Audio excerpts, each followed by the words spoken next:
14 अप्रैल 1912 वो अभागा जहाज जो अपनी पहली यात्रा में ही दम तोड़ देता है। ये इतिहास के पन्नों में दर्ज वो काली रात है जिसने महज कुछ घंटों में ही सैकड़ों लोगों की जान ले ली। ये वो दिन था जब कभी न डूबने वाला जहाज कुछ घंटों में ही समुद्र की असीम गहराइयों में दम तोड़ देता है।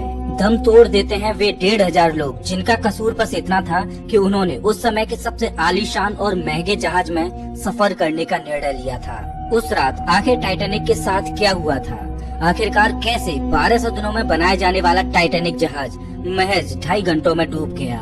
क्या टाइटैनिक सच में केवल आइसबर्ग से टकराकर समुद्र में डूब गया या इसके पीछे कोई ऐसा कारण है जिससे आज भी लोग अनजान हैं? आज हम टाइटैनिक से जुड़े वो राज और रहस्य आपके सामने रखने वाले हैं जिनका जिक्र करते शायद ही आपने किसी को सुना होगा। ये बात है आज से करीब 1 सदी पहले की। 19वीं सदी की शुरुआत में ब्रिटेन दुनिया का सबसे बड़ा जहाज बनाना चाहता था। एक ऐसा जहाज जो सारी सुख सुविधाओं से लैस हो, एक ऐसा जहाज जो कभी न डूब सके और ऐसा जहाज जिस पर बैठने का ख्वाब दुनिया के हर एक शख्स का हो। हालांकि वो इस बात से अनजान थे कि जितनी मेहनत वो इस जहाज को बनाने में लगाने वाले थे, वो जहाज न केवल डूबेगा बल्कि अपनी पहली यात्रा में ही डूबेगा और अपने साथ सैकड़ों लोगों को भी ले डूबेगा। ब्रिटेन सरकार ने इस जहाज को बनाने का जिम्मा व्हाइट लाइन स्टार कंपनी को सौंपा और सन 1909 में इस जहाज का निर्माण कार्य शुरू हो गया था। इस कभी न डूबने वाले जहाज को बनाने में 3 सालों का समय लगा और 31 मार्च सन 1912 में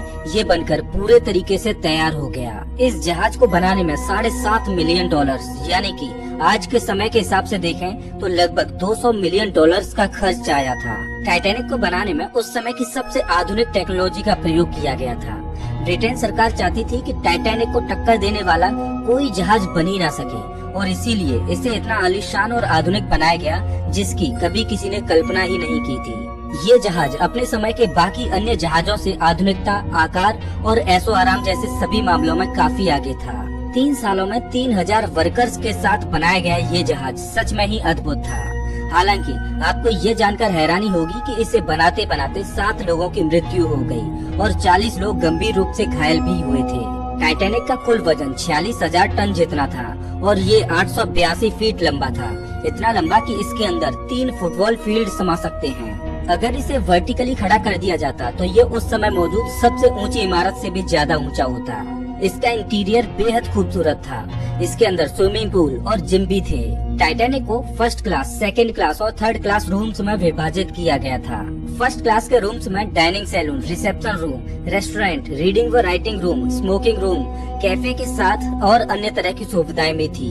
अंदर से ये एक महल से कम नहीं था।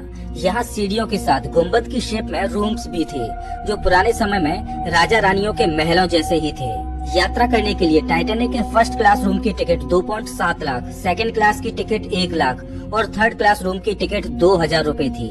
बाहर से देखने पर टाइटैनिक और बाकी अन्य जहाजों में आसानी से अंतर किया जा सकता था क्योंकि ये बाकी के अन्य जहाजों के मुकाबले बहुत विशाल था। इस जहाज में कुल 4 चिमनी थी जिसमें से चौथी चिमनी से धुआं नहीं निकलता था।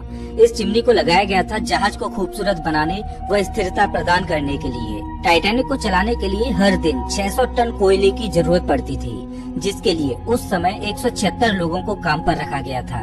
टाइटैनिक से राख और धुआं दोनों ही निकलते थे जो कि वातावरण के लिए खराब थे।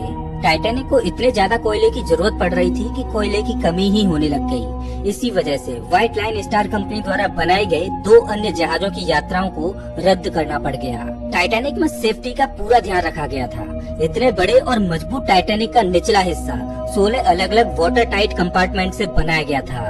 अगर 16 में से 4 कंपार्टमेंट्स में भी पानी भर जाता तब भी ये जहाज समुद्र में नहीं डूब सकता था। इसके अलावा इसका बेस 2 लेयर से मिलकर बना था। अगर निचला वाला लेयर टूट भी जाता तब भी जहाज सुरक्षित रहता, ऐसा वाटर लाइन स्टार कंपनी का कहना था।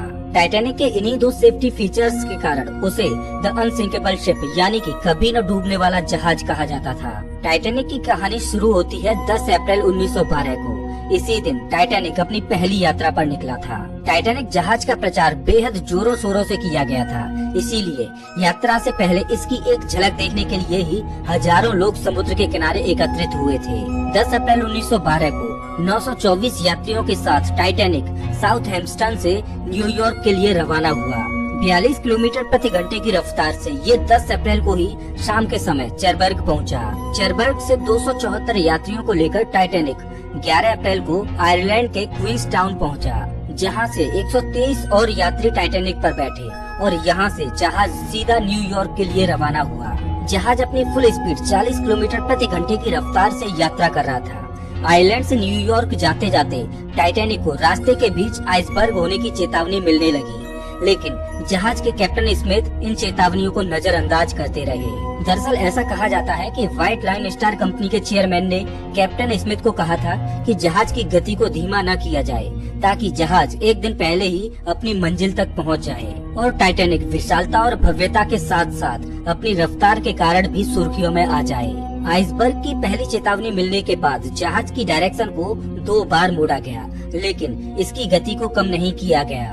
2 दिन बाद टाइटैनिक अटलांटिक ओशियन में होता है। सूरज ढलता है और रात का समय हो जाता है। इस समय तक टाइटैनिक को आसपास के जहाजों से 7 और आइसबर्ग की चेतावनी मिलती है, लेकिन इस बार ना तो जहाज की स्पीड कम होती है, ना ही तो उसकी डायरेक्शन में कोई बदलाव किए जाते हैं। कैप्टन स्मिथ ने 2 क्रू मेंबर्स को जहाज के सबसे ऊपर तैनात कर दिया था, ताकि अगर सामने कोई खतरा दिखे तो वो जल्द ही उन्हें आगाह कर दें। लेकिन दोस्तों, ये कदम भी टाइटैनिक को किसी प्रकार से बचा नहीं पाया। शायद टाइटैनिक की किस्मत में डूबना ही लिखा था। 14 अप्रैल की रात आसमान में चांद नहीं था, केवल कुछ तारे थे जिनकी फीकी फीकी रोशनी पड़ रही थी और चारों तरफ घना अंधेरा था। इसीलिए दूर मौजूद किसी चीज को देख पाना संभव नहीं था। दोनों क्रू मेंबर्स में से एक क्रू मेंबर को सामने एक काला सा पहाड़ दिखाई देता है। वैसे तो ये काला था, लेकिन वो क्रू मेंबर जल्द ही समझ गया कि वो काला पहाड़ कुछ और नहीं बल्कि आइसबर्ग ही है। बिना समय गवाए ये क्रू मेंबर नीचे अधिकारियों को खबर पहुंचाता है कि सामने एक बड़ा सा आइसबर्ग है और जहाज को बाईं तरफ मोड़ने का आदेश देता है।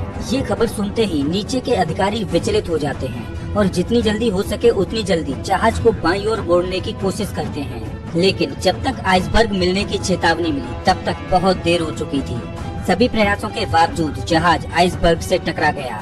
आइसबर्ग के टकराने से 37 सेकंड पहले ही आइसबर्ग दिखा था। इसका मतलब जहाज को मोड़ने के लिए मैक्सिमम 20 से 30 सेकंड का समय ही बचा था। अगर ये आइसबर्ग 1-2 मिनट पहले भी दिख जाता तब भी जहाज की दिशा को मोड़ा जा सकता था और इस हादसे को टाला जा सकता था। जिन क्रू मेंबर्स को ऐसे खड़ा किया जाता है उनके पास बाइनोकुलर्स होते हैं, लेकिन टाइटैनिक पर खड़े इन दोनों क्रू मेंबर्स के पास कोई भी बाइनोकुलर नहीं था।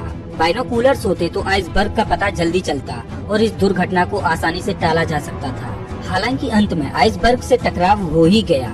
ये टकराव रात 11:40 पर हुआ था।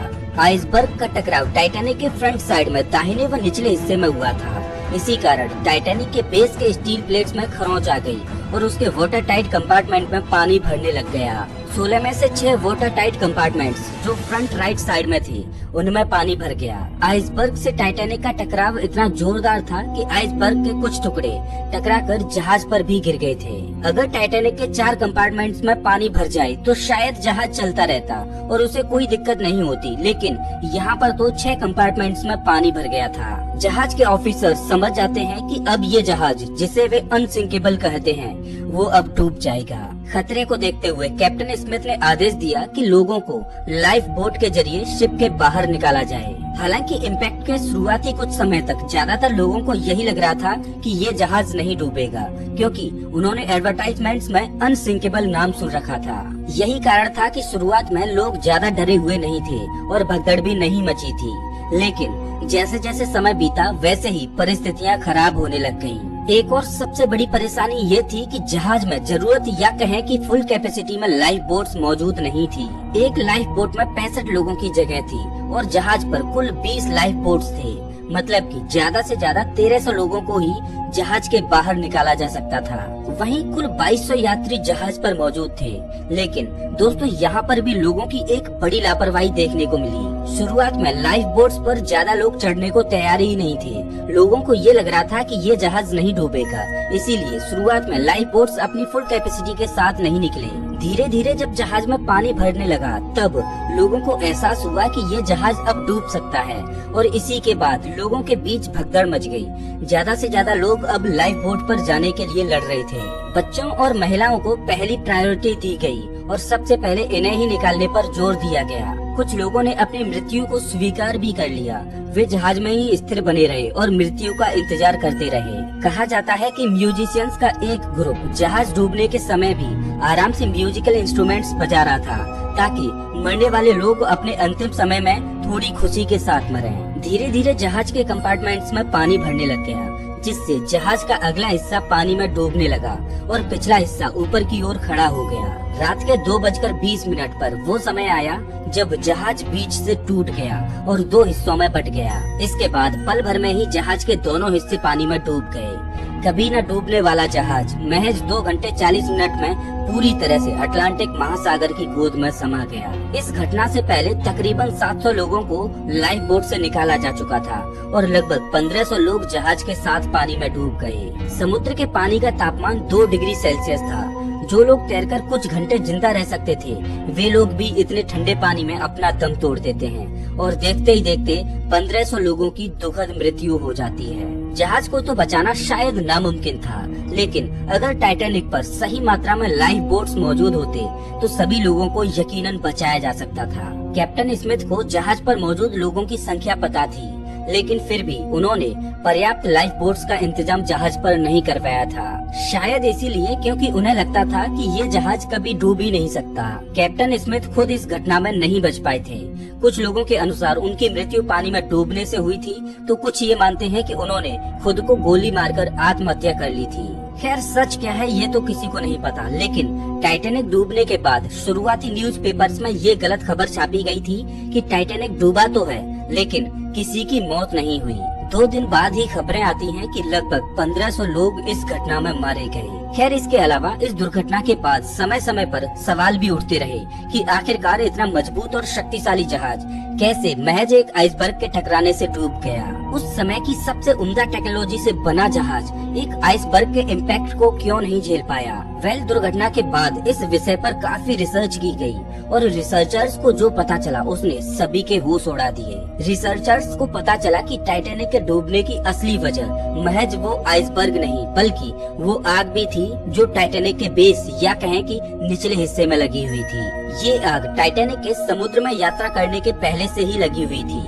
टाइटैनिक में लगी इस आग का जीता जागता सबूत है टाइटैनिक की यात्रा से पहले की ली गई तस्वीरें, जिसमें टाइटैनिक के निचले हिस्से में एक काले धब्बे को साफ साफ देखा जा सकता है।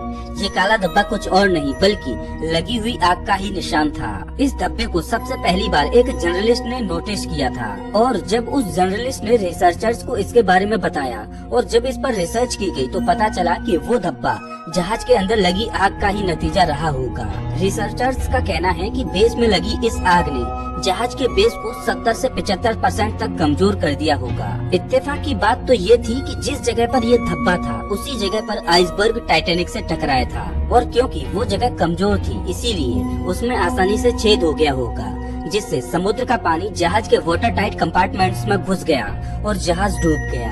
अगर जहाज के बेस में लगी आग को ठीक कर दिया जाता तो ये हिस्सा कमजोर नहीं पड़ता और शायद आइसबर्ग के टकराने से जहाज को इतना फर्क न पड़ता। वो 1500 लोग जो मारे गए थे वो बच जाते। सबसे हैरानी की बात तो ये है कि टाइटैनिक को बनाने में जो लोग इन्वॉल्व थे उनको इस आग के बारे में पता था, लेकिन तब भी उन्होंने इस पर काबू पाने के लिए कुछ नहीं किया, क्योंकि जब तक उन्हें इसका पता चलता तब तक टाइटैनिक की सारी टिकट्स बिक चुकी थी। अगर उस समय इस सफर को रद्द किया जाता तो कंपनी को बहुत बड़ा घाटा उठाना पड़ता, जिसके लिए कंपनी तैयार नहीं थी। तो दोस्तों ये थी कभी न डूबने वाले जहाज टाइटैनिक की कहानी। अगर आपको ये वीडियो अच्छा लगा हो तो इसे लाइक करें और ऐसे ही वीडियोज के लिए चैनल को सब्सक्राइब करें, साथ ही बेल आइकन दबाएं।